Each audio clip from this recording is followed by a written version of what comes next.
Well, we're back and we're looking at the good, the bad, and the ugly of American Protestantism the past 25 years. I noticed you wrote the good, the bad, and the ugly.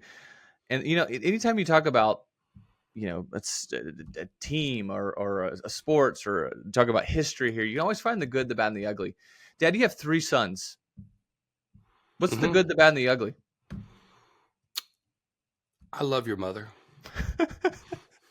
You want to put a name? Nope.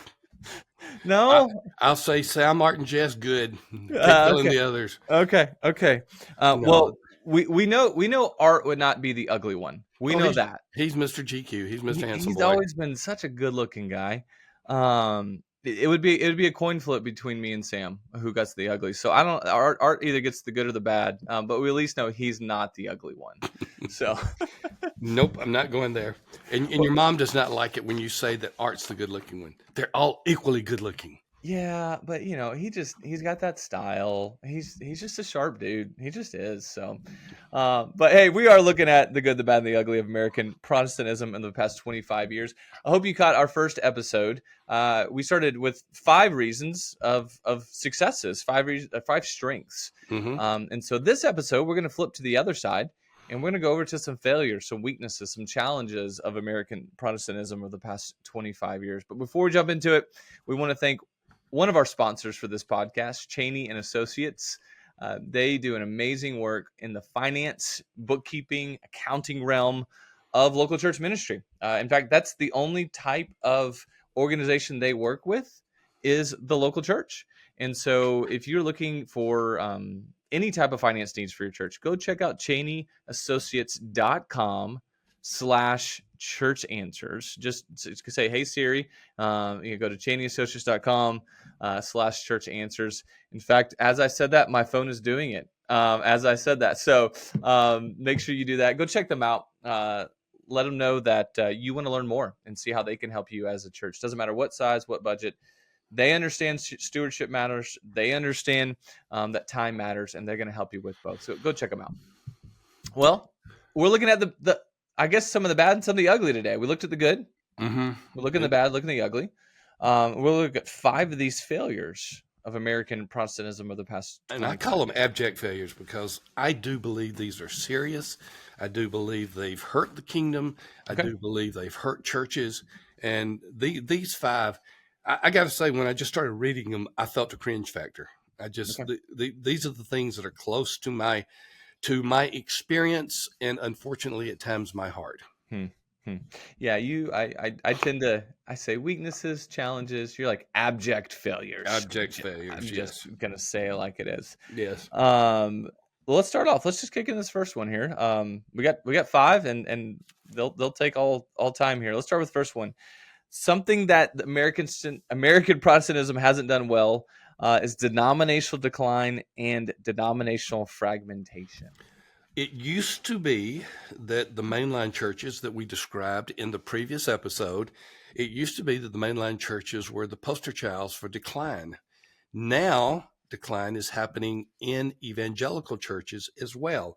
And so when we look at some of the most serious decline, we would, 3 of them anyway, would be mainline, like United Methodist Church, PCUSA, Presbyterian Church USA, Evangelical Lutheran Church of America, ELCA. But also in there would be Southern Baptist, an evangelical denomination that has the largest numerical decline of any of them. Not percentage, but the largest numerical.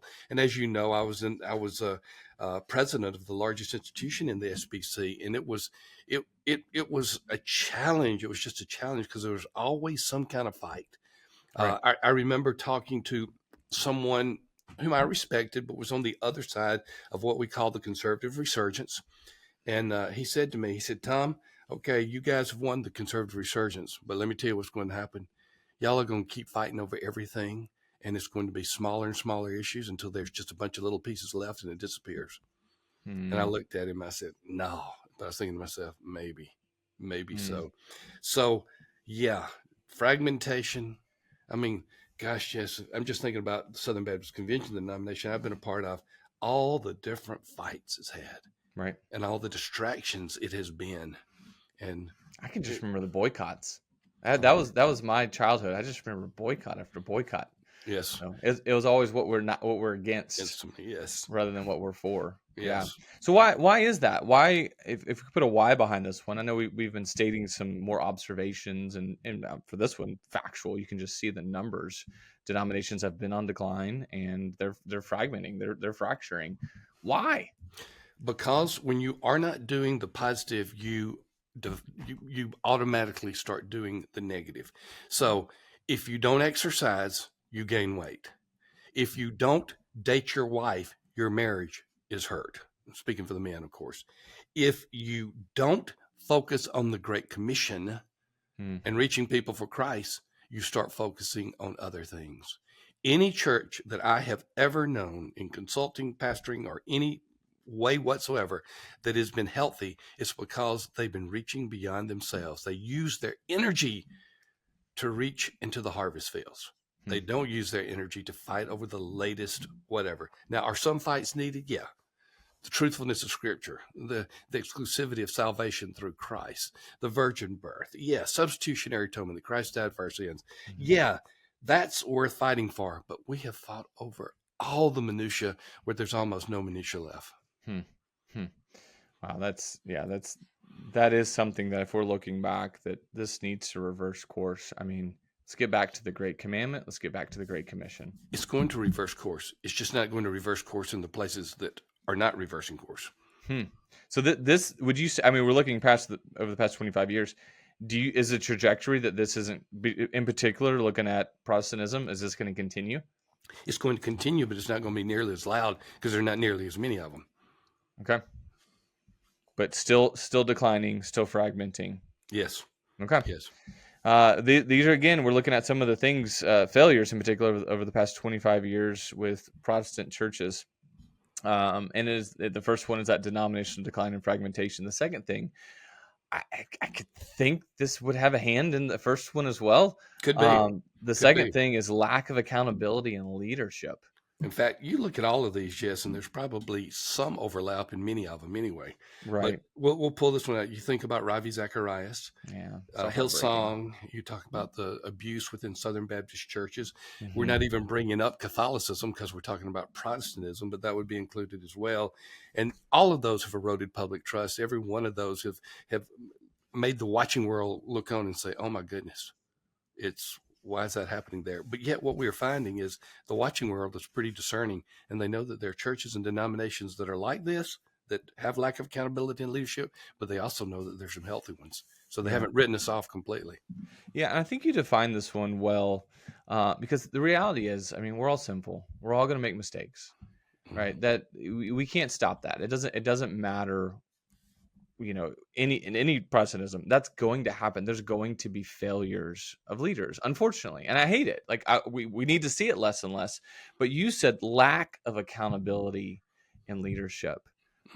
Sometimes what the world wants to see is how we respond to failures. Exactly. Obviously, we want to we want to have accountability so we can prevent them as much as possible. So I'm not saying that, but there's also this idea of there hasn't been any accountability when it does happen, and a lot of it has gone underneath the radar for years. And so that's when you wrote that one, that's how I saw it. Like you're right, and I want to give kudos in the midst of these abject failures to the life and ministry of Billy Graham.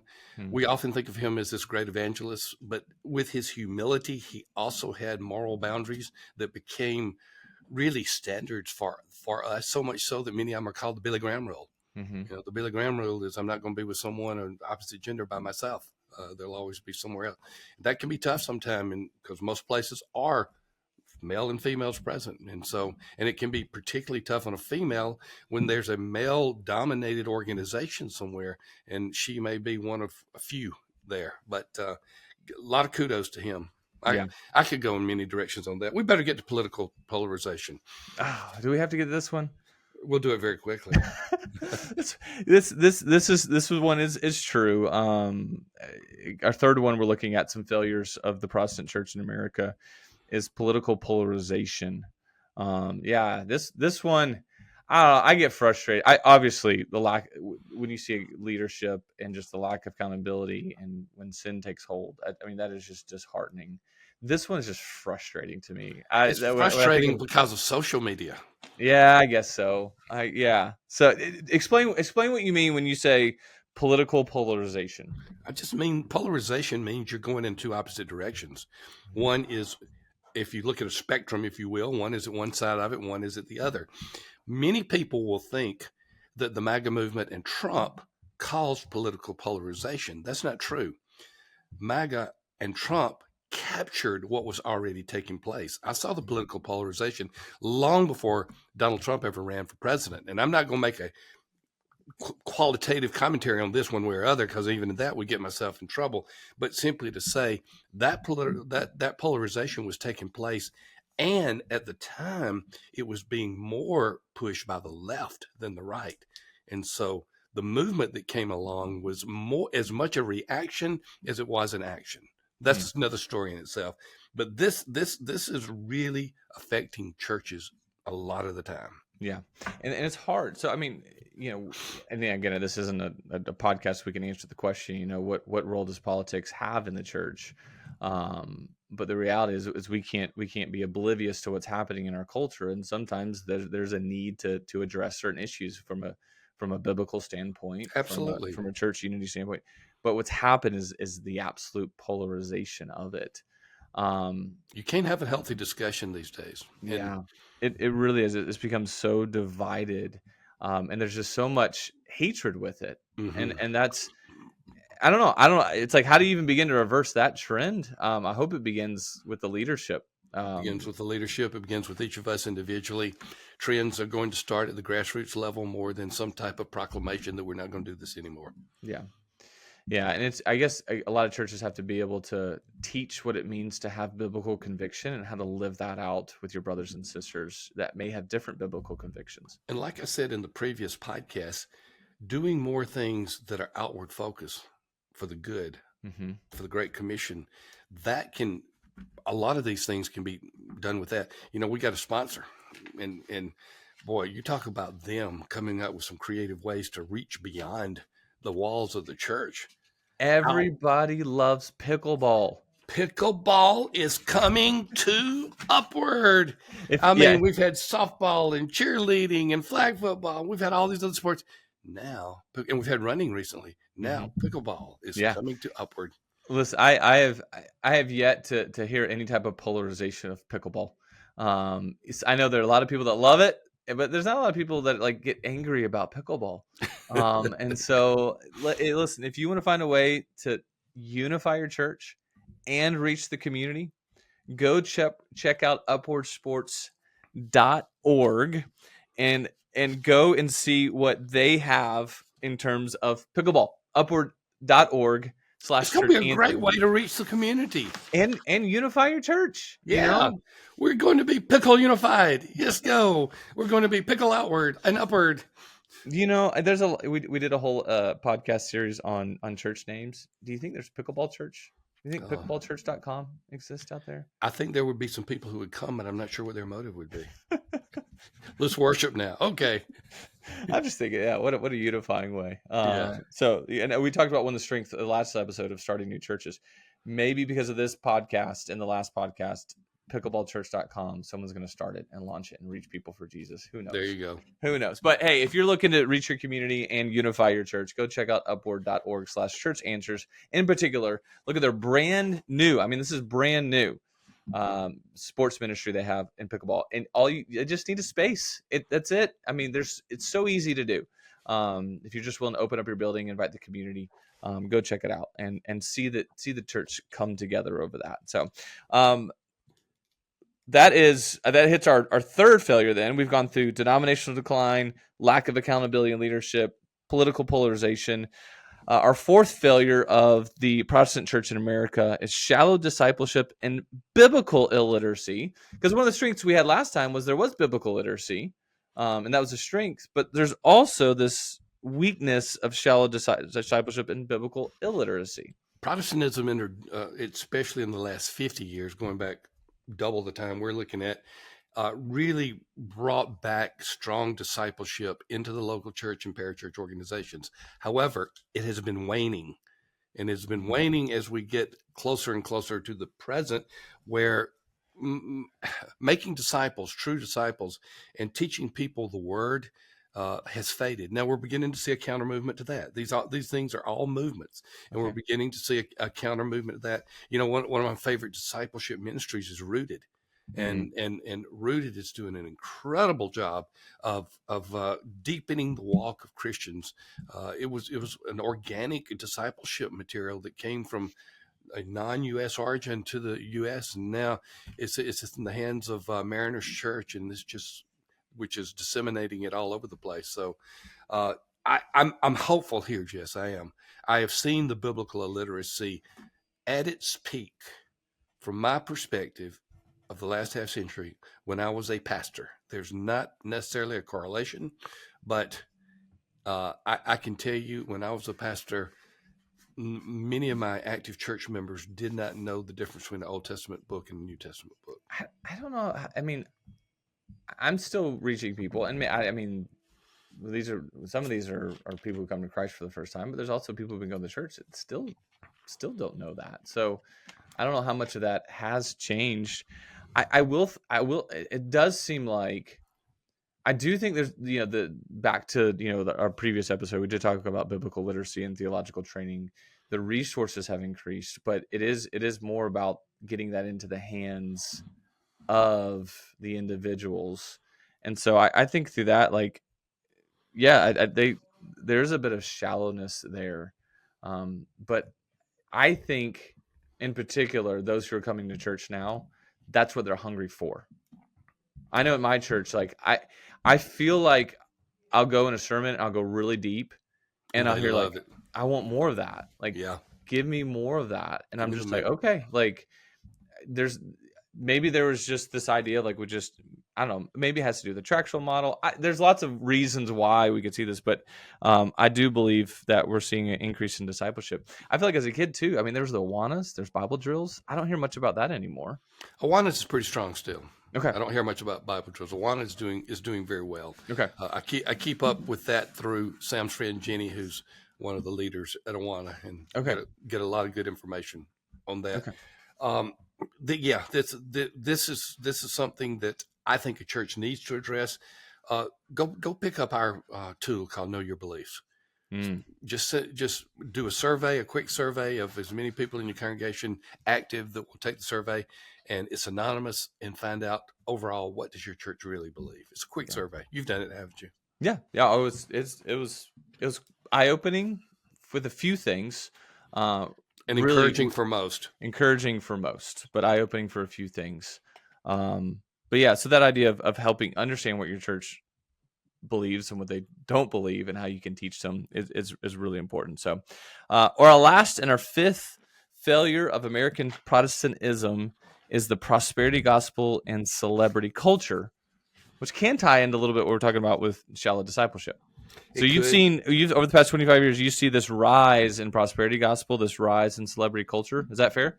It's fair. I think that there's enough attention now, especially with the world of constant exposure to everything that's out there via internet, via Zoom. I mean, not Zoom, via YouTube, all the media, Facebook. I think it's now being approached more cautiously, but it's still there. You don't hear as much about who are the celebrity pastors today as you heard 10 years ago. So maybe that's getting better. Well, that goes back to number 2. Yeah. It's unfortunate, but you've seen these pastors that have a rise to, not all, but there has been a lot where these pastors who have developed a platform, developed a following, unfortunately end up having lack of accountability that leads to something hurtful. Yep. So I do see some connection between all of these first 5 with failures of American Protestantism. But there's hope. There is hope. There's hope. And there's always hope to get your finances better, right, Jess? Always. Personal finances, if you want that, go see Christian Money Solutions. But if you're looking for church finances, that is going to be CheneyAssociates.com/church answers. Go check them out if you have any financial needs in terms of bookkeeping, accounting, someone to help run your books.